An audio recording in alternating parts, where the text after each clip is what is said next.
How are you? I'm fine. You are very pretty. Thank you so much. So you are. Yeah. So welcome to Lavil's Cancer and Zen Oncod.io. Thank you. It's our cancer healing journey talks where we invite speakers who have gone through cancer, maybe as patient, caregiver, or survivor. And it is very special and close to our heart because many patients and caregivers has told us that when we listen to others' journey, it inspires us. And being a survivor myself, I feel that it really inspires and helps us when we listen to others' journey. It motivates us that when they have been through so much and came out of it, then we can too. So yes, thank you so much for joining and giving your time. It's an honor to have you with us. Please, can Yes. you introduce yourself? Yeah, and share your journey.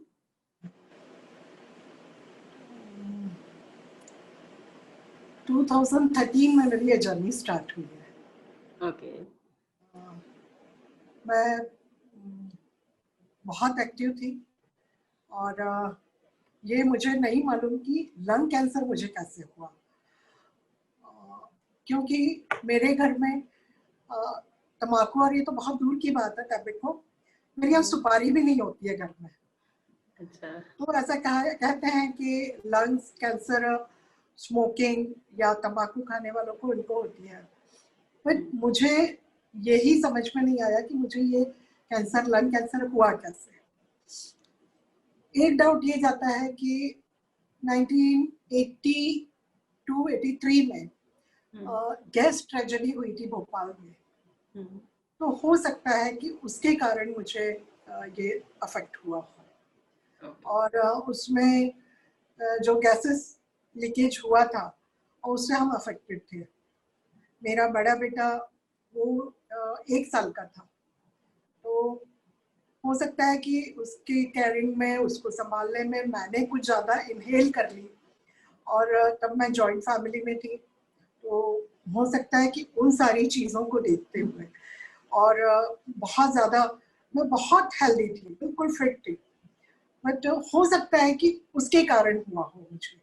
तो gas tragedy के बाद काफ़ी साल बाद 82-83 में gas tragedy हुआ था, और मुझे 2013 में हुआ है। हो सकता है धीरे धीरे ये सब डेवलप होता गया है, बट डायग्नोज हुआ 2013 में। मुझे काफ़ी प्रॉब्लम हुआ, और भोपाल में तो डायग्नोज नहीं हो पाया था, फिर बॉम्बे मैं गई। बॉम्बे में हिंदुजा में डॉक्टर उडवाड़िया, उन्होंने ही डायग्नोज किया था। अच्छा, तो आपको क्या सिम्टम्स थे? मुझे खांसी बहुत आती थी। अच्छा। पूरा दिन रात मैं खांसती रहती थी, सो नहीं पाती थी, जैसे ही लेटती थी और खांसी शुरू हो जाती थी। तो काफ़ी स्वेलिंग आ गई थी फेस पे, बॉडी पे, और यहाँ काफ़ी ट्रीटमेंट चला।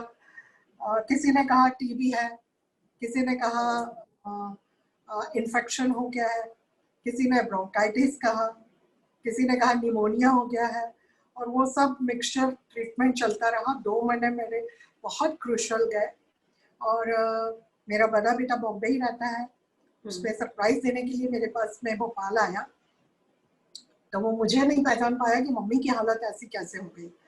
बहुत फेस मेरा काफ़ी बड़ा हो गया था, स्वेलिंग हो गई थी, आंखें बहुत छोटी छोटी सी हो गई थी, तो मेरे अपने ही मुझे नहीं पहचान पा रहे थे, ऐसी कंडीशन हो गई थी। तब बेटे ने कहा कि पापा आप अपन मम्मा को बॉम्बे दिखाते हैं, और वहाँ भी ओपिनियन ले लेते हैं। और वहाँ मैं हिंदुजा में गई, और डॉक्टर उडवाड़िया ने मुझे देखते से, मेरी जो यहाँ की रिपोर्ट्स थी, उन्होंने देखते से ही कह दिया कि डायरेक्ट तो मुझे नहीं कहा, बट बोला कि हाँ कुछ प्रॉब्लम है, आपको एडमिट होना पड़ेगा, आपके टेस्ट होंगे। ओके। और 2013 में 24 जून को मुझे हिंदुजा में एडमिट किया गया, और 29 को मेरा रिजल्ट आया। सारे टेस्ट होते गए और मैं परीक्षाएं देती गई, और मेरा रिजल्ट आया 29 को। ओके। तो आपको जब पता लगा कि आप कैंसर से डायग्नोस हुए हो, तो आपका फर्स्ट रिएक्शन क्या था? मतलब ये तो सबके लिए बहुत ज्यादा एक शॉकिंग न्यूज होता है। हाँ जी, और जैसे आपने भी एक क्वेश्चन पूछा, ये मुझसे हमेशा सब लोग पूछते हैं कि हाँ। फर्स्ट आपका रिएक्शन क्या था। हम्म, जब डॉक्टर उडवाडिया आए मेरे पास में 11:30 या 12 o'clock हो रहा था सुबह का, तो उन्होंने आके मुझसे कहा कैसी हैं आप, मुझसे गुजराती में बात करने लगे। तो मैंने कहा मैं ठीक हूँ। बोले ज्योति जी आपको कैंसर की कुछ गठाने हैं छोटी छोटी, और आपको ब्रेन में है, थ्रोट में है, लंग्स में है और स्टमक में है। तो मैंने उनके फेस देखा, मैंने कहा डॉक्टर कोई बात नहीं, ये तो एक कैंसर एक वर्ड है ना, शब्द है एक, और बीमारियां भी होती है, उनका भी ट्रीटमेंट होता है। और आजकल तो इतनी अच्छी टेक्नोलॉजी आ गई है, मेडिसिन आ गई हैं, तो मैं आपको ठीक होके बताऊंगी। और जब मैं भोपाल से बॉम्बे जा रही थी, तो मैंने हस्बैंड से कहा था कि मुझे 100% डाउट है कि मुझे कैंसर है, बट ये भी आप लिख के रख लीजिए कि ये कैंसर में मैं ठीक होके बताऊंगी। ये मैंने बॉम्बे जाने से पहले ही बोल चुकी थी बात। वाह। और डाउट तो मुझे था ही, क्योंकि वो जो सिम्टम्स थे, और हम लोग जो पढ़ते हैं तो इतना तो समझ में आता है कि ये सिम्टम्स कैंसर के हैं। तो मैंने कहा डॉक्टर कोई बात नहीं, हम इससे भी फाइट करेंगे। और ईश्वर ने मुझे मौका दिया है कि कैंसर है तो उसका ट्रीटमेंट करो। कई जगह तो ऐसा होता है कि आप निकल रहे हैं, सड़क पे हैं और एक्सीडेंट हो जाता है, और या हार्ट अटैक आता है, हार्ट फेल हो जाता है, उसमें तो आपको मौका ही नहीं मिलता। एटलीस्ट भगवान ने मुझे मौका तो दिया है, कैंसर हाँ, से लड़ने के लिए टाइम दिया है। बिल्कुल। वाह, heads off to your spirit. आपने क्या पॉजिटिव तरीके से लिया है इसे। तो आपने क्या ट्रीटमेंट लिया था? मुझे बॉम्बे में फिर मेरे ट्रीटमेंट होते रहे, और मुझे कीमोथेरेपी दी गई थी। जब फर्स्ट कीमोथेरेपी दी गई तो मुझे थोड़ा सा हार्ट की प्रॉब्लम हो गई थी। मुझे बीपी पहले से ही था, बट कार्डियक प्रॉब्लम एक बार पहले भी हो चुकी थी।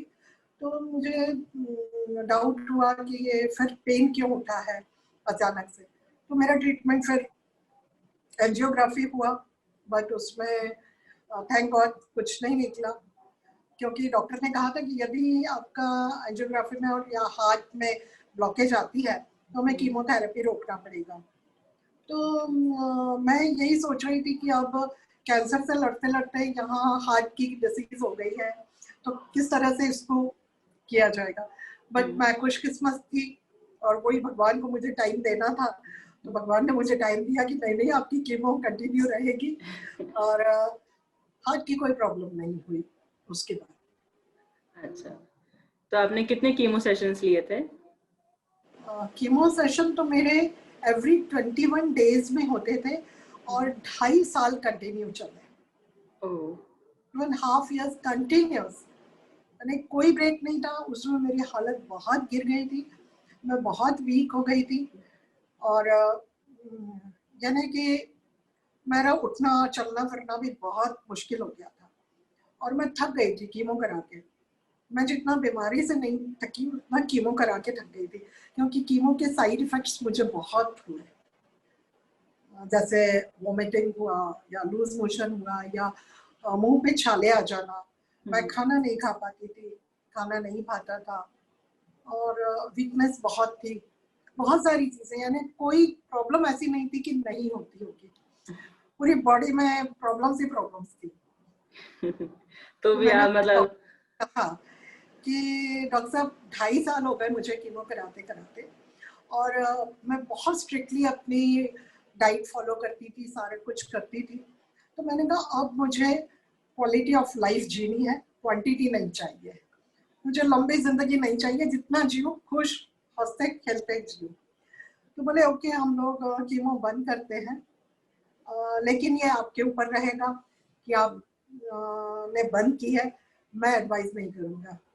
और उसके बाद फिर मैंने 18 महीने तक कीमो नहीं ली, विदाउट कीमो विदाउट मेडिसिन। मैं बहुत अच्छे से जी, बहुत अच्छे से, बहुत मस्ती की, खूब एंजॉय किया, बहुत घूमी फिरी, अब्रॉड भी गई, 2 ट्रिप मैंने वो भी किए और पूरी लाइफ को पूरी तरह से एंजॉय किया।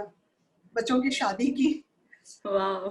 और ग्रैंड डॉटर हुई, तो बड़े बेटे के बेटी हुई, वो भी एंजॉय किया मैंने। बट 18 महीने बाद फिर मुझे सिम्टम्स आ गए थे कैंसर के, और फिर मेरा पेट स्कैन हुआ, फिर मुझे कैंसर वापस से रिलेट्स हुआ, और फिर वही ट्रीटमेंट, कीमो कीमो कीमो चलती रही। लास्ट अभी 25 मई को मैं हॉस्पिटल से डिस्चार्ज हुई, और उसके बाद अभी मैंने कीमो वगैरह नहीं ली। अच्छा, तो अब आपका ट्रीटमेंट कंप्लीट हो चुका है? कंप्लीट तो नहीं हुआ, अभी है, बट मेरी कंडीशन फिर खराब हो गई थी और डॉक्टर को बंद करना पड़ा, क्योंकि मेरे प्लेटलेट्स काउंट्स बहुत कम हो गए थे। ओके। कंडीशन ये आ गई थी कि डॉक्टर दोनों टाइम फॉर्म पे फिल करवाते थे और मेरे हस्बैंड से साइन करवाते थे कि your patient is very serious, कभी भी कुछ भी हो सकता है। तो उसके बाद हमें कीमो बंद करनी पड़ी।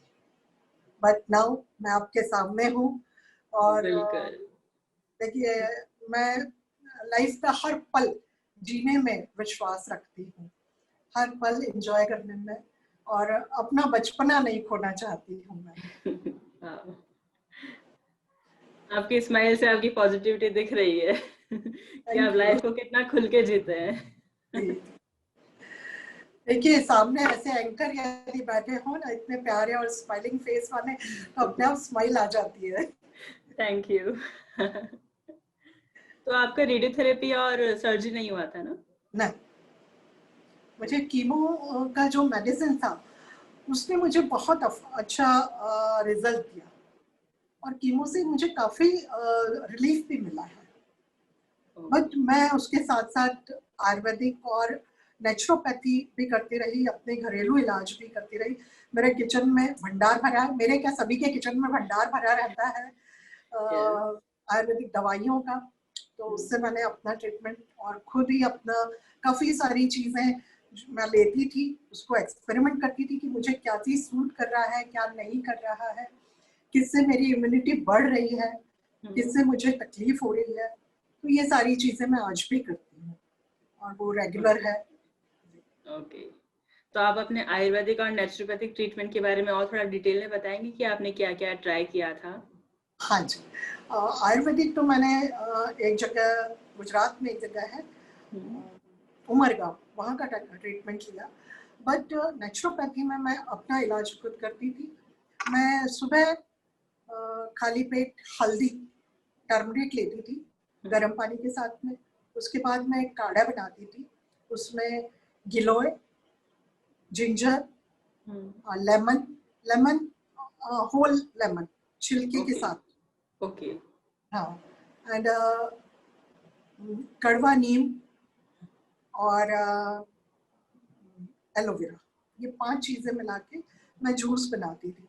हुँ, बट पहले उस जूस को पहले मैं काढ़ा बनाती थी, गरम पीती थी, क्योंकि रॉ चीज़ें मेरे लिए सब हार्मफुल थी। और उसके हुँ। बाद फिर थोड़ा-सा ठीक हुई तो मैं उसका जूस पीने लग गई थी। अच्छा, उसके बाद मैंने योगा कभी नहीं छोड़ा। योगा की एक्सरसाइज भी करती थी, प्राणायाम भी करती थी, क्योंकि मुझे लंग्स की प्रॉब्लम थी। हुँ, तो मुझे लंग्स को थोड़ा फिट रखने के लिए एक्सरसाइज ज़्यादा ज़रूरी थी। तो मैं आज भी 1 घंटा, सवा घंटा योगा करती हूँ मॉर्निंग में। मेरा वही रूटीन रहता है। बाहर का मैं कुछ भी नहीं खाती हूँ। अच्छा, जी, मैं बाहर जाती हूँ तो अपना पानी भी खुद साथ में कैरी करती हूँ, और खाना तो होटल वगैरह का या शादियों में, पार्टियों में, किटी में कहीं कुछ नहीं खाती हूँ। वो कंट्रोल मैंने ज़रूर किया है। ओके। तो बहुत सारी चीज़ें हैं। पपीता, पपीते के पत्ते का काढ़ा, उसकी ग्रीन टी हुँ, बना के ज़रूर लेती थी। पपीते का तो मैंने आश्चर्यजनक मैजिक हो गया था मेरे साथ में। एक दिन पहले मेरा प्लेटलेट्स बहुत डाउन हो गए थे, और डॉक्टर ने मुझे कहा था कि जब तक प्लेटलेट्स काउंट्स बराबर नहीं होते हैं, तब हुँ, तक आपको आगे ट्रीटमेंट नहीं कर सकते। तो मैं गूगल सर्च करके मैंने जब देखा कि पपीते के पत्ते में काफ़ी सारी चीज़ें आपको मिल जाती हैं, तो हुँ। मैंने खुद वो पपीते के पत्ते का काढ़ा बनाया और नेक्स्ट डे पिया है। सेकेंड डे, और थर्ड डे मैंने फिर ब्लड टेस्ट कराया और मेरे काउंट्स काफी काफी काफी बढ़ गए थे। वाह। तो ये सब चीज़ें मैं ज़रूर, काउंसलिंग भी करती हूँ मैं कैंसर पेशेंट्स की, तो मैं ज़रूर कहती हूँ कि आप ज़रूर लीजिए, क्योंकि ये सारी चीज़ें मैंने अपने ऊपर प्रैक्टिकली आजमा कर देखी है। हाँ, तो हमारे पास नेचर में बहुत सारी चीज़ें भी हैं, बट केवल हम उसका यूज़ करना नहीं जानते हैं और नहीं करते। कई बार हम बहुत आलस भी कर जाते हैं कि उस चीज़ का दोहन हम नहीं कर पाते हैं। सब चीज़ें हमारे आसपास लगी हुई हैं, लेकिन हाँ, हम उसका यूज़ नहीं करते हैं। बिल्कुल। तो आपने अपने इमोशनल साइड को कैसे हैंडल किया था? लाइक बहुत सारे ऐसे दिन होते हैं जब हम सोचते हैं कि अब बहुत ज़्यादा मतलब हम थक गए लड़ते-लड़ते। जी, फिर भी जी। आप गिव अप नहीं करते हैं, आप चलते रहते हो। हाँ, तो और वो कैसे मैं मैनेज? अपनी एक छोटी-सी स्टोरी बताऊँगी। हुँ, मेरी मम्मी आई हुई थी मेरे पास में, हुँ, तब मुझे लगता था कि जिस उम्र में मुझे मम्मी की सेवा करनी चाहिए, मम्मी मेरी सेवा कर रही है। और उसके बाद ये इंसिडेंट हुआ कि मुझे बॉम्बे जाना पड़ा। मेरे हस्बैंड, मैं और मेरी मम्मी, हम तीनों घर में अकेले थे। दोनों बेटे मेरे बाहर थे। दोनों जो अपना काम करते थे। छोटा बेटा पूना में था, बड़ा बेटा बॉम्बे में था। तो ये हुआ कि मम्मी को हम वापस खंडवा भेज दें, मैं खंडवा की हूँ। हुँ, तो मेरे हस्बैंड मम्मी को रेलवे स्टेशन गए ट्रेन में बैठाने के लिए। तो स्टेशन गए, उतनी देर मैंने देखा कि अभी टाइम है, इनको आने में 45 मिनट लग जाएंगे।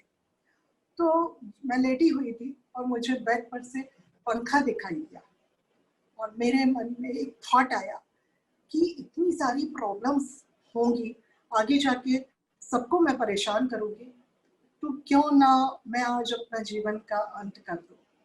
ये थॉट मुझे 1 सेकंड के लिए आया था हुँ, और वो मैं जिंदगी भर नहीं भूल सकती। दूसरे ही पल मैंने सोचा कि नहीं, मुझे ऐसे हारना नहीं है। ऐसे मैं हार जाऊंगी तो मेरा परिवार कैसे आगे चलेगा। यदि ईश्वर ने आपको मौका दिया है तो उसको हम जाया नहीं जाने देंगे। हमारा कोई राइट नहीं बनता है कि हम अपनी जान लें। और बस उसी वक्त मैंने सोच लिया, ठान लिया कि मुझे लड़ना है और मुझे फाइट करके इन सब चीजों से बाहर निकलना है। मुझे बेड के उस साइड नहीं होना है, मुझे बेड के उस साइड होना है, मुझे बेड पे सोना नहीं है। बस वाह! बच्चों का, इनका, पूरे परिवार का ख्याल आया। और हाँ, वो पल होता है क्योंकि ये तकलीफ ही ऐसी होती है कि उसमें आप हार मानने लगते हैं। लेकिन मैं ये समझती हूँ कि मैंने भी यदि हार मानी थी एक पल के लिए, तो दूसरे पल मैंने अपने आप को संभाल के लिया था। हुँ, और इमोशंस की बात है तो मैं कभी कमज़ोर नहीं पड़ी हूँ, क्योंकि मुझे मालूम था मैं कमज़ोर होंगी तो मेरे बच्चे और हस्बैंड और फैमिली के और लोग सब कमज़ोर हो जाएंगे। तो बस सबसे बड़ा सपोर्ट, और मुझे भगवान पर पूरा विश्वास था। मैं बहुत विश्वास करती हूँ भगवान में, बहुत अपना फेथ रखती हूँ। तो हुँ, बस उसी विश्वास के सहारे 8 साल हो गए हैं मुझे। और हर बार कोई कि अब फिर पोस्ट स्टेज आ जाती है, फिर ट्रीटमेंट चलता है, फिर घर आ जाती हूँ। बस वही। बस आप लड़ते रहते हो, लड़ना नहीं छोड़ते हो। सही में एट द एंड यही मैटर करता है कि आप अपने आपको खुद को कैसे सँभालते हो। हाँ जी, क्योंकि बिल्कुल। हम ब्रेक तो बहुत बार हो जाते हैं मतलब टूट जाते हैं बहुत सी बार, जी, बट सँभालते कैसे वो मैटर करता है। हाँ जी, जी, जी।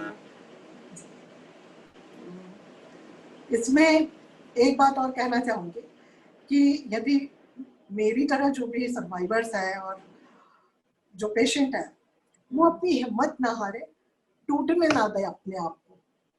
और हुँ, ट्रीटमेंट, फेथ रखें ट्रीटमेंट में, डॉक्टर्स में। यदि डॉक्टर्स में आप फेथ रखते हैं तो ईश्वर भी आपका साथ देता है। ये चीज़ तो है। और ये, ट्रू। और दूसरा, एक और, आपका जो भी पैशन है, मेरा पैशन डांस है। वाओ! मैं आज भी इस एज में भी डांस करती हूँ। तो अपने पैशन को ना छोड़ें। सिंगिंग और डांसिंग वो आपको बहुत पीस देता है। आप अकेले भी उस चीज को अपने रूम में कर ले तो आपको बहुत सेटिस्फैक्शन मिलेगा, आपको बहुत पीस मिलेगा। तो जिसका भी जो भी पैशन है उसको करते रहे, और थोड़ा भी ठीक होते हैं तो बेड से उठ जाए, बेड के पास यस। ना रहे। बेड के पास आप देखेंगे तो आपको बेड आपको अपनी तरफ खींचेगा। खींचेगा। हाँ। ट्रू। सो बहुत अच्छा लगा सुन के कि आप इस उम्र में भी डांस करते हैं। बिल्कुल, और मैं डांस करते हुए देखती हूँ तो भी मुझे बहुत खुशी होती है। और आज ही एक प्रोग्राम है यहाँ भारत भवन में, तो भरतनाट्यम है, और मेरी सुबह से प्लानिंग हो गई है कि मुझे डांस देखने जाना है। ओह वाह। मैं वहां से जब लौटती हूँ तो बहुत फ्रेश रहती हूँ। यानी ये चीज आपको एक अंदरूनी खुशी देती है।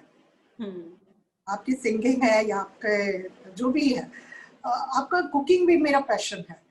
तो मुझे कभी ऐसा टेंशन होता है तो आज कुछ नया बनाते हैं, बस इस तरीके से हाँ, उठे और लग जाते हैं। तो बिल्कुल। मतलब जिससे आपको खुशी मिले आपको वही करते जाना चाहिए। जी जी, बिल्कुल बिल्कुल। हाँ। तो आपका हॉस्पिटल का एक्सपीरियंस, मतलब डॉक्टर के साथ कैसा एक्सपीरियंस था आपका? मेरे डॉक्टर के साथ बहुत अच्छा एक्सपीरियंस रहा, हॉस्पिटल में भी, बॉम्बे में भी और भोपाल में भी। भोपाल में हमें तो कभी मालूम ही नहीं था कि कैंसर के लिए भी कोई हॉस्पिटल है यहाँ पर। बॉम्बे के डॉक्टर्स ने हमें यहाँ के डॉक्टर्स रिकमेंड किए, और जब हम उन डॉक्टर, मेरे डॉक्टर टीपी साहू हैं, उनसे जब मैं पहली बार मिली, उनने मेरा कीमो किया, और 8 साल से तो अब दोस्ती हो गई है, बहुत अच्छे हैं। और मैंने यही कहा कि यदि फेथ है आपको डॉक्टर में तो जरूर आप जीतेंगे। और डॉक्टर के साथ एक्सपीरियंस मेरा दोनों जगह बहुत अच्छा रहा। डॉक्टर का सपोर्ट भी बहुत उतना ही जरूरी है जितना फैमिली का है। हाँ जी, और फैमिली सपोर्ट तो है ही मेरे साथ में। तो मैं एक बात और कहना चाहूँगी कि मेरा हस्बैंड या मेरे बच्चे तो मेरे लिए करेंगे, लेकिन मेरे दोनों सिस्टर इन लॉज हैं, मेरी देवरानी है दो, उन्होंने मेरी बहुत सेवा की है। यानी मैं आपको बता नहीं सकती कि सगी बहन भी आपका इतना नहीं कर पाती है जितना उन दोनों ने की है।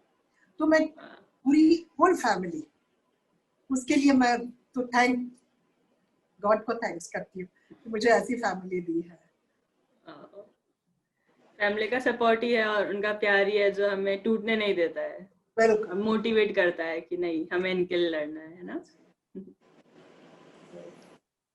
तो अब आप काउंसलिंग भी करते हैं दूसरे पेशेंट्स की? अच्छा, हाँ जी, काउंसलिंग भी करती हूँ, और आपके ज़रिए भी मैं अपने मैसेज देना चाहती हूँ कि किसी को भी यदि मेरे फ़ोन नंबर की आवश्यकता हो तो आप ज़रूर दीजिए, मैं काउंसलिंग करूँगी।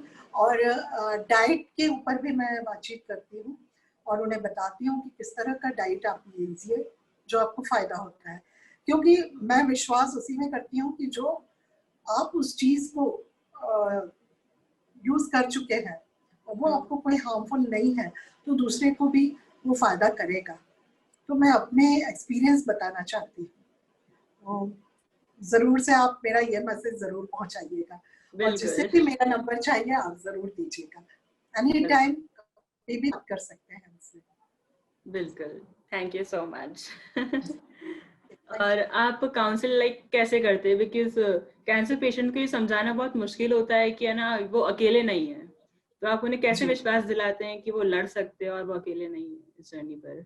सबसे पहला तो एग्ज़ाम्पल मैं अपने आप को बताती हूँ कि मुझे देख लीजिए आप, कैसी हूँ, फिट हूँ, अच्छी लग रही हूँ। बस उसके बाद मैं अपनी बात स्टार्ट करती हूँ कि आपको किस तरीके से लड़ना है। और मैं काउंसलिंग केवल कैंसर पेशेंट की नहीं करती हूँ, यूथ की भी करती हूँ जो अपने एम से भटकते हैं। ओके। आज मैंने बहुत सारी बच्चों की जो काउंसलिंग की है, 7th 8th में बच्चे अपोजिट सेक्स के प्रति आकर्षित होते हैं और वो अपना टाइम वेस्ट करते हैं।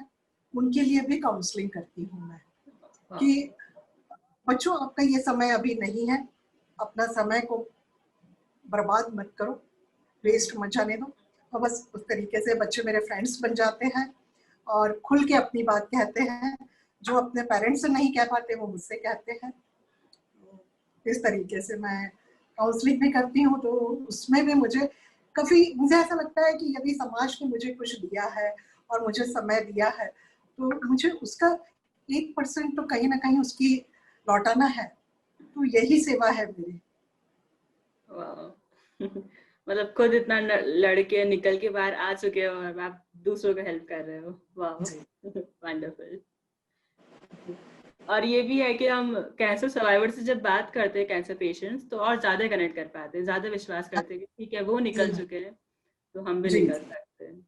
हाँ जी। इसलिए सपोर्ट ग्रुप की बहुत जरूरत है इंडिया में, है ना? हाँ।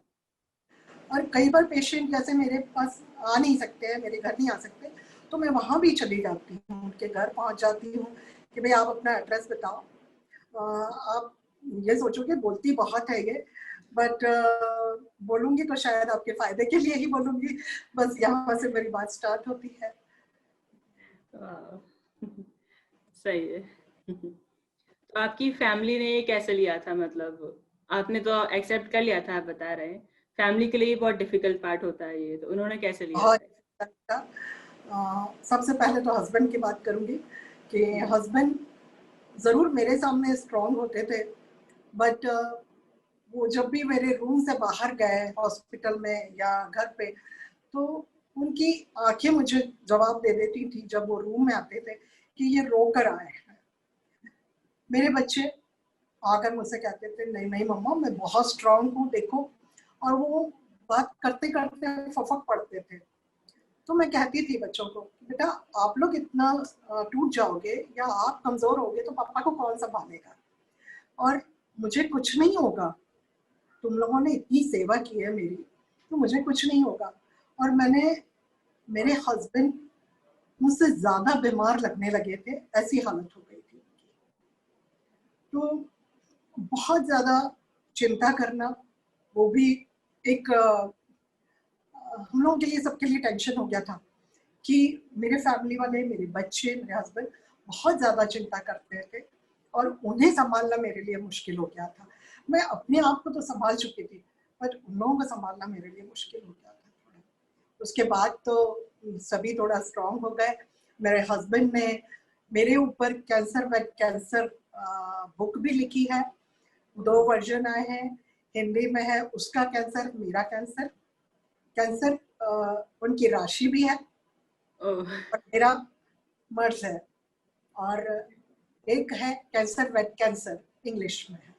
तो ओके। दोनों वर्जन, मेरे हस्बैंड पोएट भी हैं, बिजनेसमैन तो है ही, तो 2 बुक उनकी कैंसर के ऊपर भी आई है। वाह जी। मतलब सब इससे निकल रहे हैं और अपने अपने तरीके से दूसरों को हेल्प कर रहे हैं। आप काउंसलिंग करके हेल्प कर रहे हो, आपकी फैमिली बुक लिख के इंस्पायर कर रही है। हाँ, मेरे वंडरफुल। बच्चों ने मुझे बहुत अच्छी बात, मैंने जब हम लोग बॉम्बे से भोपाल आए और मैं थोड़ा सा घर में सेटल हो गई, तो बच्चे कहते हैं, मैंने बोला बच्चों से कि बेटा आप मुझे कैंसर से फाइट करना है, तो मेरे बच्चे दोनों एक साथ बोले कि मम्मा आपको फाइट नहीं करना है, अब कैंसर को आपको फाइट करने दो। वाओ बोले आप तो फाइट करो, आप उसको आपसे लड़ने दो, आप तो वैसे ही स्ट्रांग हो, आप जीत चुकी हो। तो मुझे ऐसा लगता है कि बच्चे मेरे इतनी ज्यादा समझदार हैं, बच्चे इतनी अच्छी बात कह रहे हैं, तो फिर बनता है कि बच्चों की बात मुझे माननी पड़ेगी। वाओ क्या सही बोला है, कैंसर को आपसे फाइट करना है, आपको नहीं। तो हम जब लाइफ में किसी भी डिफिकल्ट सिचुएशन से निकलते हैं तो हमें बहुत सारे लाइफ लेसन्स मिलते हैं। तो आपके क्या लाइफ लेसन्स थे इस जर्नी से? सबसे पहला तो ये कि जितनी जिंदगी है हंस के मस्ती से बचपन के साथ जियो, बचपन को कभी मत छोड़ो। आप विश्वास ना करेंगी, मार्च में मेरी पेट स्कैन होनी थी, और 8 मार्च को जो वुमेन्स डे होता है, उस पर यहाँ पे भोपाल में कार रैली होती है। यहाँ का एक बहुत बड़ा चैनल है न्यूज़पेपर, वो रैली करवाता है, और मैं जिद पे थी कि ये रैली के बिना तो मैं पेट स्कैन कराऊंगी नहीं, क्योंकि रैली में मुझे पार्ट लेना है। और मैंने अपनी कार का जो डेकोरेशन था वो भी मैंने कैंसर की थीम रखी थी। और मैंने 105 किलोमीटर की रैली थी, वो मैंने कंप्लीट की। मैं उसमें जीत नहीं पाई, बट मुझे सेटिस्फेक्शन रहा कि नहीं, मैं आज भी कर सकती हूँ ये भी। तो मेरे 8 मार्च को मैंने रैली की, और उसके बाद मेरा पेट स्कैन हुआ, और 12 मार्च को 13 मार्च को, और फिर वही कीमो शुरू हो गई मेरी। बट हाँ, मैंने कहा ना कि मैं लाइफ में कुछ भी करना चाहती हूँ, मैं छोड़ के नहीं जाना चाहती हूँ। आए हैं तो कुछ ना कुछ करके जाए, बस यही लेकर चलती हूँ और खुश रहती हूँ। वाह, आप कर रहे हैं, इंस्पायर कर रहे हैं। बहुत इंस्पायर कर रहे हैं। तो जब आपको सेकंड टाइम पता पड़ा कि कैंसर रिलैप्स हो चुका है, तब आपका क्या रिएक्शन था? बिकॉज फर्स्ट ट्रीटमेंट में ही आप इतने थक जाते हैं, तो सेकंड टाइम जब फिर से पता पड़ता है तो वो और ज्यादा शॉकिंग होता है। नहीं, तो एक्चुअल में क्या हुआ था, मेरे पास पहले 18 मंथ मिले, फिर मुझे हुआ second time, then third time, अभी मार्च में फिर हुआ, ये तीसरी बार था। तो मुझे मालूम था कि अब वही कीमो की वही मेडिसिन चलनी है, इतना ही डोज लेना है, ये प्रॉब्लम्स तो होनी ही है। लेकिन हाँ, ये मेरी एज भी प्लस होती जा रही है, और अब लड़ने की शक्ति भी थोड़ी सी कम हो गई है। तो आपकी इम्यूनिटी कम हो जाती है तो प्रॉब्लम्स बढ़ती हैं बॉडी में। तो वो मुझे मालूम था, बट इस बार जो तकलीफ हुई बहुत ज़्यादा एक्सट्रीम हो गई थी। फिर मैं वहीं की वहीं, क्योंकि मेरे साथ में जो हॉस्पिटल में स्टाफ भी है ना, वो बहुत अच्छा स्टाफ है। मैं सबकी बहुत तारीफ करूंगी, क्योंकि ज़रूर उन लोगों ने मुझे बहुत सपोर्ट किया है। तो मैं वापस आ गई, और फिर वहीं की वहीं मैं सब भूल गई। तो हमारे तो संत भी कह गए, बीती ताही विसार दे, आगे की सुध ले। और मैं भी वही करती हूँ। आगे का देखते हैं, बस जो हाँ हुआ वो हुआ। जी जी। तो आप अपनी काउंसलिंग का कोई एक्सपीरियंस शेयर करेंगे जिससे आपको भी खुद को भी कुछ सीखने को मिला हो हाँ जी। उससे? मैं खंडवा की रहने वाली हूँ, हम्म, और मैं अपने कीमो के दौरान ही बीच में 21 डेज के बीच में मैं खंडवा गई थी। तो वहाँ एक लड़का था, ये 28-30 साल का होगा। उसे पता लगा कि मैं कैंसर सर्वाइवर हूँ और मैं काउंसलिंग करती हूँ। तो हम्म, उसने मुझे फ़ोन किया कि दीदी, आप क्या मेरे ब्रदर की काउंसलिंग कर सकेंगी? मैं उसे नहीं जानती थी, मेरा परिवार वाले कोई नहीं जानते थे। वो आया, मैंने कहा देखिए, मैं आपका घर बहुत दूर है, मैं आ नहीं पाऊंगी, आप मुझे आकर ले जाइए और मैं चलने को तैयार हूँ। वो उस दिन आया, बाइक लेके आया। मैं बाइक पे 11-12 किलोमीटर बाइक पे गई, उसके घर गई। तो उसका ब्रदर को, उसको भी लंग कैंसर था, और उसका ब्रदर जो सर्वाइवर था वो, और जो मुझे लड़का लेने आया था, वो दोनों बैठे, और उन दोनों ने काफ़ी सारी बातें की मुझसे। 2 घंटे मैंने उनकी काउंसलिंग की, और वो बहुत खुश लग रहा था कि बोले आज मुझे बहुत हिम्मत आई है, बहुत सीखने को मिला है। मैंने कहा देखो, मैं उसका नाम भी भूल गई हूँ। मैंने कहा देखो, आप सीखने को आपको मिला, मैं नहीं मानती, मुझे बहुत बहुत सीखने को मिला। एक तो सबसे पहले दोनों भाइयों का प्यार देख के मुझे ऐसा लगा कि वाकई यार, एक भाई दूसरे भाई के लिए कितनी मेहनत कर रहा है। सबसे पहला लेसन वहां से मिला, तो ये प्यार है आपस में।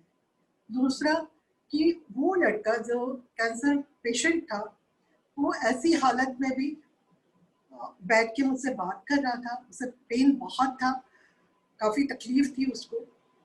वो जब मुझसे बात कर रहा था तो वो मेरी आंखों में देख रहा था। तो मुझे ऐसा लगा कि उसका कॉन्फिडेंस आ रहा है। तो मुझे ऐसा लगा कि शायद मैं इसको सही गाइडेंस दे पा रही हूँ या नहीं दे पा रही हूँ। लेकिन जब उसकी आंखों में मैंने एक चमक देखी, तब मुझे लगा कि नहीं, मैं सही हूँ और मैं ठीक हूँ अपनी जगह। और उससे मैंने चीज़ें सीखी कि आप लोगों की आंखों में आंखें डालकर बात करिए, आपका कॉन्फिडेंस बोलेगा। तो बहुत सारी छोटी छोटी चीजें मैं छोटे बच्चों से भी सीखती हूँ कि मेरी ग्रैंड डॉटर है, उससे काफी सारी चीजें सीख जाती हूँ। दादी ऐसे नहीं ऐसे, और वाकई में ऐसा लगता है कि हाँ हम यहाँ गलत थे, हमें ये चीज सुधारनी है, ठीक करनी है। आप जिससे भी मिलते हैं, आज मैंने आपसे भी बहुत सारी चीजें सीख ली बैठे बैठे। अच्छा। कि हम पहली मुलाकात हुई है हमारी, और आपकी जो स्माइल है उससे ऐसा लग ही नहीं रहा है कि हम पहली बार मिले हैं। मुझे ऐसा लगता है काफी टाइम से आपको जानती हूँ। सेम है, आपकी बहुत अच्छी स्माइल है, और आपकी स्माइल से तो मैंने पहले ही बोला कि पॉजिटिविटी झलक रही है। Thank you. और बच्चों से तो हमें सबसे बड़ा जो लेसन सीखने को मिलता है वो है कि लाइफ खुल के जियो।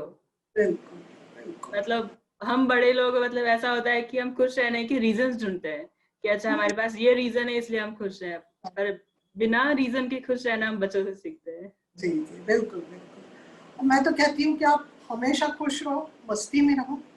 और हाँ, अभी जो कोरोना पीरियड चल रहा है उसमें मैं एक और मैंने अपने ये ऐड कर लिया है कि पौधा लगाओ, पेड़ लगाओ।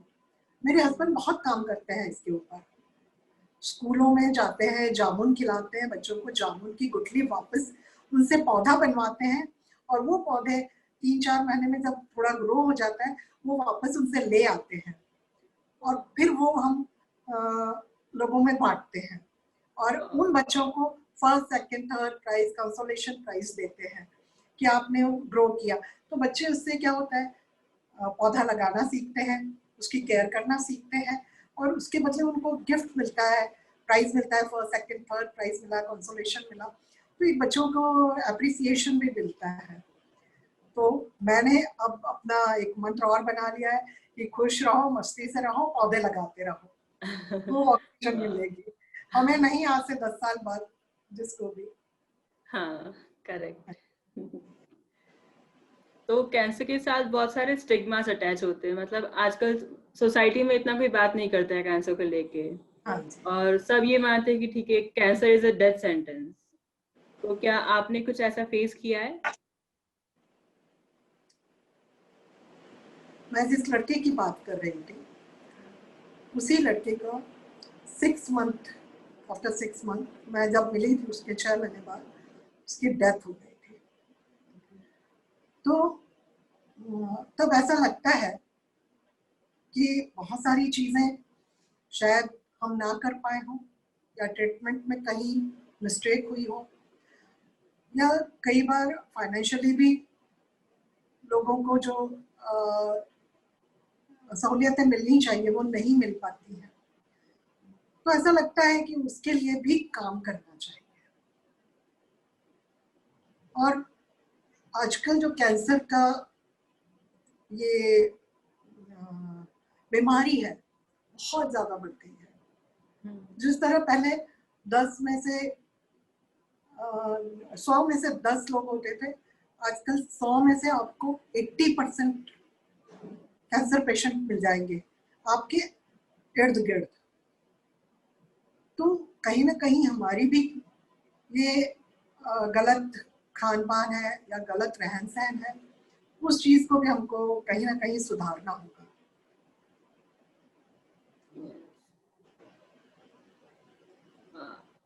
और आप कुछ मैसेज देना चाहेंगे जो अभी कैंसर पेशेंट इस जर्नी पर है, और केयर गिवर्स भी उनके, दोनों के लिए आप क्या मैसेज देना चाहेंगे? मैसेज तो मैं एक ही देती हूँ, प्यार प्यार प्यार, प्यार बांटते चलो, हाँ प्यार बांटते चलो। ईश्वर ने जितना समय दिया है उसको खुल के जियो, मस्ती से जियो, पेड़ पौधे लगाते चलो और प्यार बांटते चलो। ये ना सोचो कि अब हम बिस्तर पे पड़े हैं तो क्या होगा और कब हमारा कॉल आ जाए। वो जब आना होगा आएगा, लेकिन आप अपना काम करते चलो, लोगों को खुशियां देते चलो, बस खुश। यस। और जितनी ब्यूटीफुल आपकी स्माइल है उतनी आपकी वॉइस भी है। नहीं नहीं, मैंने कहा ना शौक है, अपने शौक को पूरा करती रहती हूँ कहीं ना कहीं। ओके, तो सिंगिंग पे आपका शौक है एक। Singing and dancing. ओके, तो आप सिंगिंग के थ्रू कोई 2 लाइन्स कैंसर पेशेंट्स के लिए गाना चाहोगे? कोई गाना जो उन्हें मोटिवेट करे है? एक गाना जो मुझे बहुत मोटिवेट करता है, और मैं हॉस्पिटल में थी तब भी गाती रहती थी।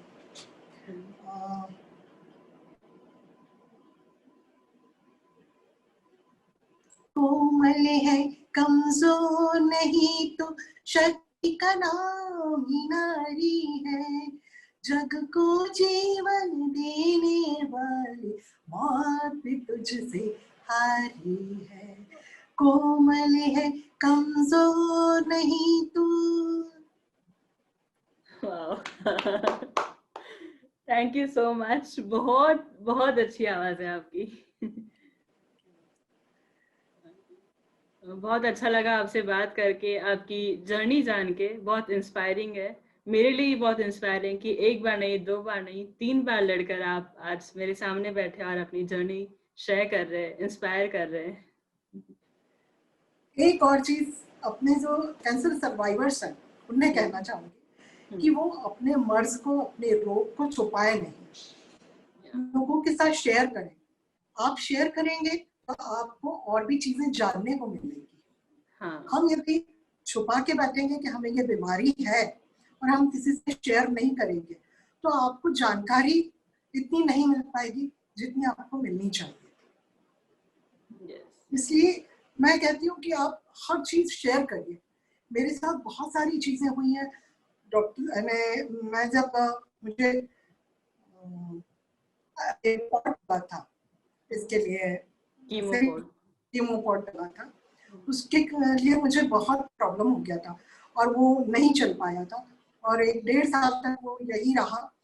तो मैंने डॉक्टर से कहा, मैंने कहा क्या डॉक्टर साहब, ये आपने पॉट डाल दिया है, इससे तो मेरे खोटे सिक्के ही अच्छे चल रहे थे, यही वेन से जा रही थी, धीरे धीरे तो जा रही थी, ये तो चल ही नहीं पाया है। और उसके लिए मुझे बहुत तकलीफ हुई थी। उसके बाद मुझे दूसरी तकलीफें जो हुई हैं, मुझे उसके बाद 2 हेपेटाइटिस सी हो चुका था, मेरे लिवर में काफी इन्फेक्शन हो गया था और हेपेटाइटिस सी डायग्नोज हुआ था। तो उससे भी हम बाहर निकले हैं। आपको जो कार्डियक प्रॉब्लम हुई थी, मुझे उससे भी बाहर निकले हैं। तो मुझे ऐसा लगता है कि कोई चीज ऐसी नहीं है जिससे आप बाहर नहीं निकल सकते। दरवाजा, यदि एक दरवाजा बंद हुआ है तो दूसरा साइड का दरवाजा खुल जाता है, आप उधर से निकल लो। देखिए, हम थिएटर में जाते हैं और छोटा सा दरवाजा खोलते हैं जब पिक्चर शुरू हो जाती है, लेकिन जब पिक्चर शुरू होने वाली रहती है तो बड़ा सा दरवाजा खुला रहता है। तो हम छोटे से दरवाजे में से भी अंधेरे में चले जाते हैं, अपनी सीट खोज लेते हैं, बैठ जाते हैं वहां पे, मोबाइल की टॉर्च लगाई, नंबर देखा, सीट नंबर देखा, बैठ गए। तो इसी तरह ईश्वर हमारे लिए, यदि एक दरवाजा बंद है तो साइड में छोटा सा दरवाजा खुल जाता है। तो दरवाजे हैं, ढूंढने की जरूरत रहती है। अब मुझे भी एक लेसन सीखने को मिला है आपसे कि आप लाइफ के हर इंसिडेंट से कुछ ना कुछ सीख सकते हैं। लाइक आपने सिनेमा से सीखा है। लाइक इतनी छोटी छोटी बात की नोटिस नहीं करता है कि हम इसको इस तरीके से भी ले सकते हैं। आप विश्वास नहीं करेंगे, मैं कीमो होती थी, कीमो करके घर आती थी, ड्रेस चेंज करती थी और मूवी देखने चली जाती थी। ओह मेरा वाह। बहुत शौक है। मेरा घर रिनोवेट हो रहा था तो मैं कभी टाइल्स चूज करना है, कभी फर्नीचर चूज करना है, तो कीमो हुआ, वहां से आए, ड्रेस चेंज किया, शॉपिंग को चले गए। तो इस तरीके से, हाँ, 2 दिन बाद फिर अपनी हालत थोड़ी गंभीर हो जाती थी तो फिर बेड पे पड़ जाते थे, पर जब तक चल सकते थे तब तक चलते थे। वाह, बहुत। जो भी आपकी स्टोरी सुनेगा वो उतना ही इंस्पायर होगा जितनी मैं हुई हूँ। थैंक यू सो मच आपकी जर्नी शेयर करने के लिए। थैंक यू दिव्या जी, आपसे मिलके बहुत अच्छा लगा। मुझे भी। बहुत स्वीट है। Love you, love you. Thank you, love you to.